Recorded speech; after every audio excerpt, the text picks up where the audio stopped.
So, of course, Impact Wrestling Rebellion is tonight live on pay-per-view, and it looks like we could have a former WWE superstar set to debut for Impact Wrestling very, very soon, either tonight, as early as tonight, Impact Wrestling Rebellion, or coming in the near future on Impact Wrestling on Access TV, and that is none other than former WWE superstar himself, Kaz, or as he goes now on the independent scene, Kaz XL, because former WWE star Big Cass, now known as Kaz XL, is set to make his Impact Wrestling debut imminently. This has been exclusively reported by Inside the Ropes. Now, the 7-foot star who recently returned to wrestling after successfully battling addiction is Impact Wrestling bound after returning to the ring at former Impact Tag Team Champions Doc Gallows' Laredo Pro Wrestling event in February. The return marked the first public appearance of Big Cass since September 2019, with the 7-foot tall star returning to a standing ovation from the crowd to save former tag team partner Enzo Amore, now known as Enzo.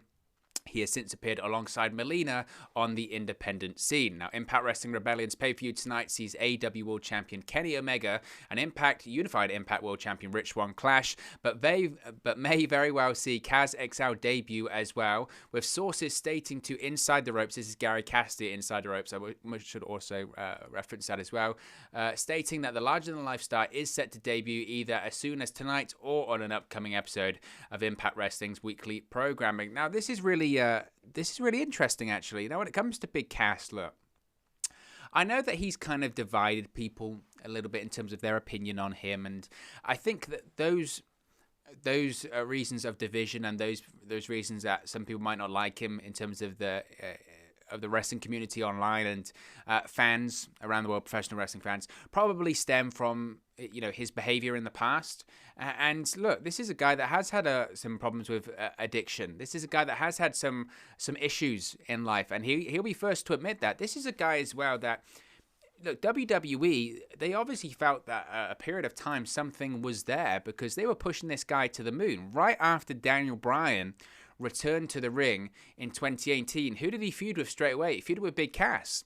And the reason he feuded with Big Cass on WWE television is because they saw money in him. They saw money in Big Cass several times. They had Big Cass turn on Enzo Amore on WWE television. He was revealed as the guy who was attacking Enzo Amore all the way back in 2017. And then, of course, Big Cass got the knee injury. Then he was out for a while, came back, and once again, he was feuding with a big name in Daniel Bryan on WWE television. This is just after Daniel Bryan had returned to in-ring action on WWE television, and he's put with Big Cass because they wanted to get Big Cass over, because WWE saw something. For better or for worse, they saw something there.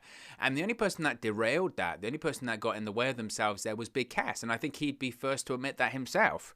Whether it was attacking the small person on television, whether it was getting into arguments backstage or getting into arguments on tour buses and all that kind of stuff. And it kind of spiraled out of control for him, didn't it? And look, I don't know about you. I love to see a comeback story, and I think it's a Joe Rogan quote. I love to see a comeback story, but I also love to see a story whereby someone messes up and someone does make mistakes, but they manage to pull it together in the end, and they manage to rise like the proverbial phoenix and really make it to another level. And hopefully that is the case. Look, there is no doubt in my mind, if he really is straight and if he really is in the best frame of mind, which I really hope he is, because from interviews I have seen with him, he does seem like a relatively nice guy. And again, he's got all of the physical qualities, and there's no doubt he's a long-time professional wrestling fan. If he really is together and he can get himself together, that's a massive, pun intended, that's a massive asset for Impact Wrestling. Of course it's a huge asset. The guy is 7 foot tall. You can't teach that. As far as Enzo Amore goes, that was a terrible Enzo Amore impression, by the way. You can't teach it. But the point being is that could be a massive asset to Impact Wrestling. And we've spoken about this quite a lot here on the channel when we've spoken about Impact Wrestling, and we've spoken about how it is difficult for them to grow because they are constantly a roster in flux, in the sense that Impact Wrestling isn't the be-all and end-all that you want to get to as a professional wrestler. The be-all and end-all for a lot of professional wrestlers growing up is to get to WWE. Not all, but for some, is to get to WWE. They want to appear at the WrestleManias. They want to appear at the Royal Rumbles and the SummerSlams and those big events. They want to make it to that big stage because obviously that's where the most exposure is, but also that's where the money is. The money is really in that company. Now, of course, with the growth of AEW since 2019 and being founded in 2019 AEW, obviously those who got into professional wrestling, not necessarily looking to get into WWE, but looking to make a difference and looking to make good money, they can go to AEW, have the creative freedom, still perform on big stages, still perform on a big cable network like TNT, still face off against some of the best wrestlers in the world like Kenny Omega, Chris Jericho, Sting, Cody Rhodes, the names go on and on and on. So those names that they get into those companies for a reason, but Impact, the problem is that Impact Wrestling tends to lose a lot of those names on their roster to those big companies for that reason. So they are constantly in a state of flux. So they do need people to keep coming in. They do need people to keep coming in and fill in spots on the roster. And Impact Wrestling has proven over the course of the last couple of years especially that they're really good at giving talent opportunity.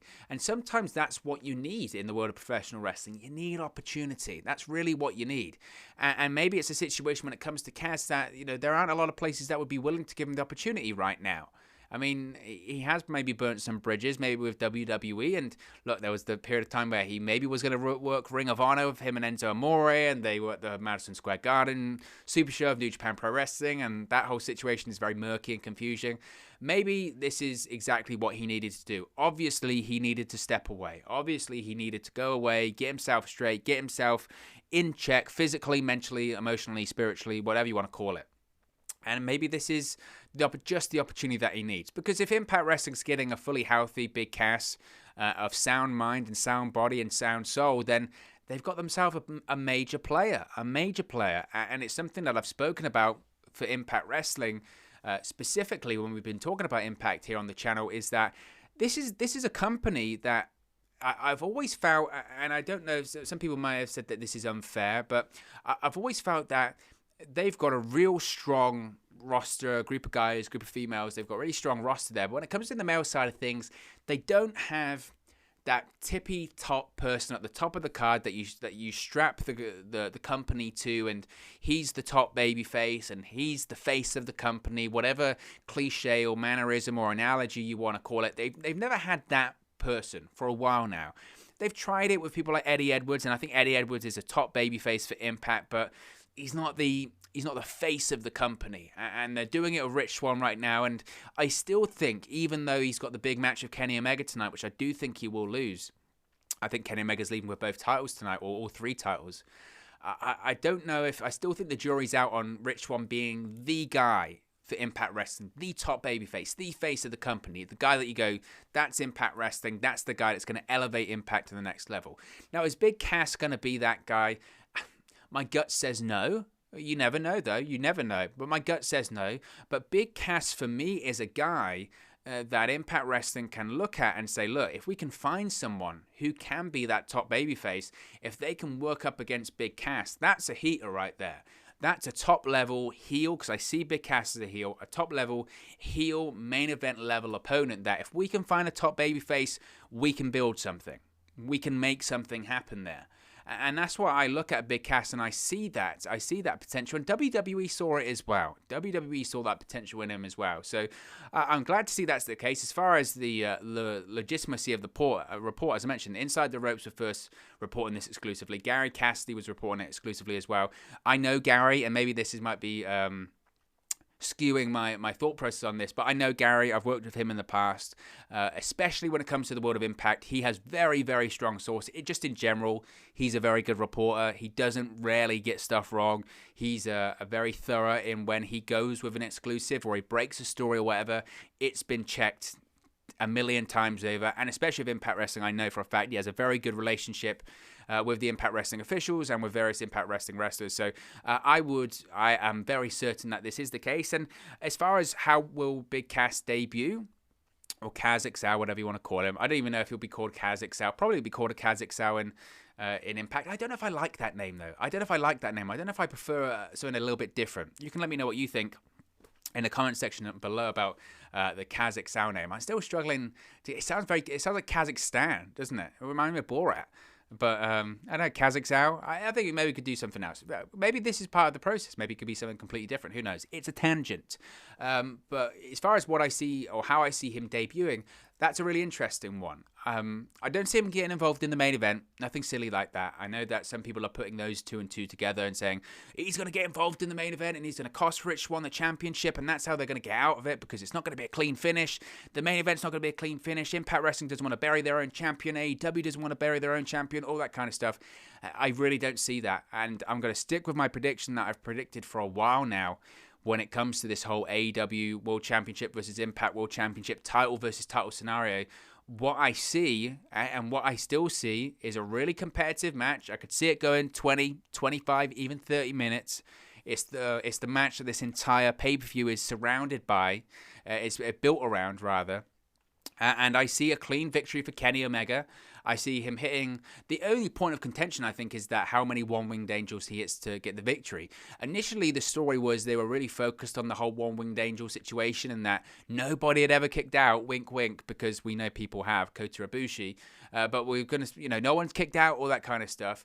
And it made one wonder, okay, is the deal that AEW and Impact have worked out, have they worked out the deal in the sense that Kenny Omega's going to win, but Rich Swann's going to be added to the list of the guys that have kicked out the One-Winged Angel? That really exclusive list, and maybe it's going to take two for Kenny Omega to win.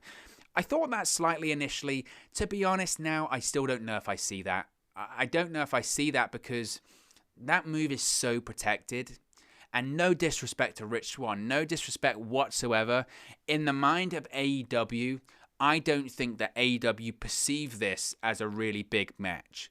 The reason I say that is because if AEW did perceive it as a really big match, this would have been featured a lot more on Dynamite. It would have been featured more than just some advertisements which Impact had to pay for, by the way. We're going to do a video on that in a second. So I'm going to record it in a second. I'll drop it later today.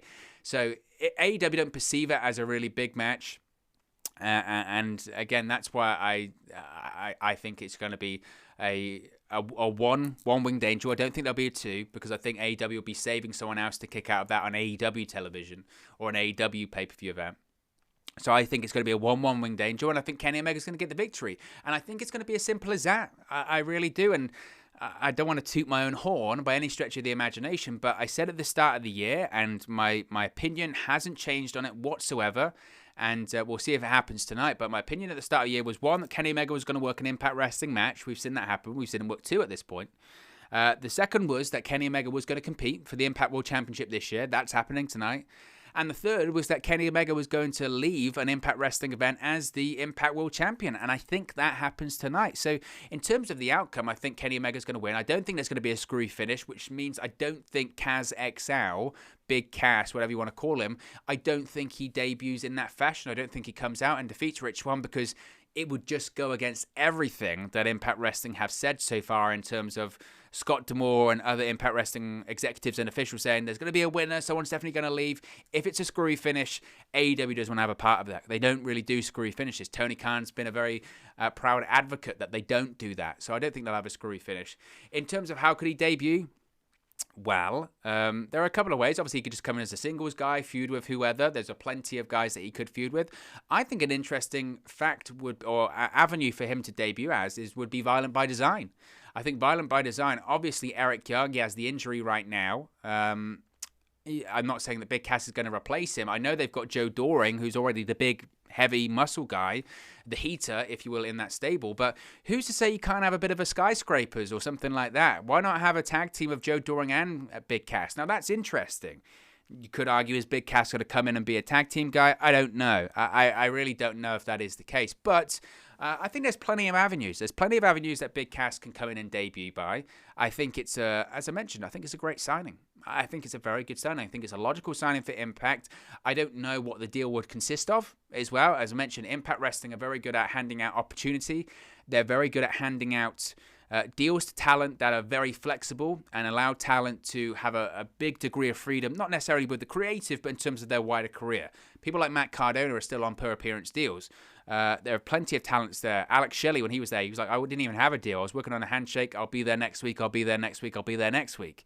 Impact are very flexible when it comes to that. And if it works out, we can maybe sign something later on. If it doesn't work out, you can do what you want. So who's to say that's not the same situation with Big Cass and Impact Wrestling?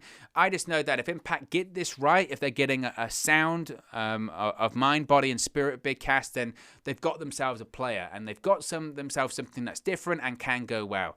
like I said, I know he divides people, and I know Enzo Amore divides people, and I don't know if Enzo's part of this, as far as I'm aware. As far as the report's saying anyway, it's just Big Cass. But it's exciting. It's exciting, and it's another reason to be excited tonight for Impact Rebellion. So very exciting stuff. But of course, as always, it's just one man's opinion. What are your thoughts on Big Cass reportedly signing with Impact Wrestling and making his debut imminently, either tonight at Impact Rebellion on Impact Wrestling Television? Let me know your thoughts in the comment section below. I'll do my best to respond and reply to all of your comments. Really enjoy interacting with you guys, talking about Impact Wrestling, WWE, AEW, New Japan Pro Wrestling, all things pro wrestling here on the channel. So be sure to get involved in the community, drop a comment below. All opinions are welcome. If you have enjoyed this video, please do smash a like on the like button too. Really does help us out here on YouTube, go up the rankings, and get into people's recommendation feeds if they haven't seen our videos previously. But most importantly, if you haven't already, please do subscribe to Wrestle News 365. You can do that by clicking the bottom right-hand corner of the screen right now. Or if you wait a few seconds, there'll be a subscribe button at the end of this video, along with another video for you to watch. Thank you very much for watching, listening, streaming, or however you come across this video today, and I'll speak for you again very, very soon. Hey guys, thank you for watching, listening, streaming, or however you come across this video today. Be sure to click on the video on the right there to watch our next video, or click the bottom there to subscribe, or the bottom right hand corner. Thank you very much, and I'll speak to you again very soon.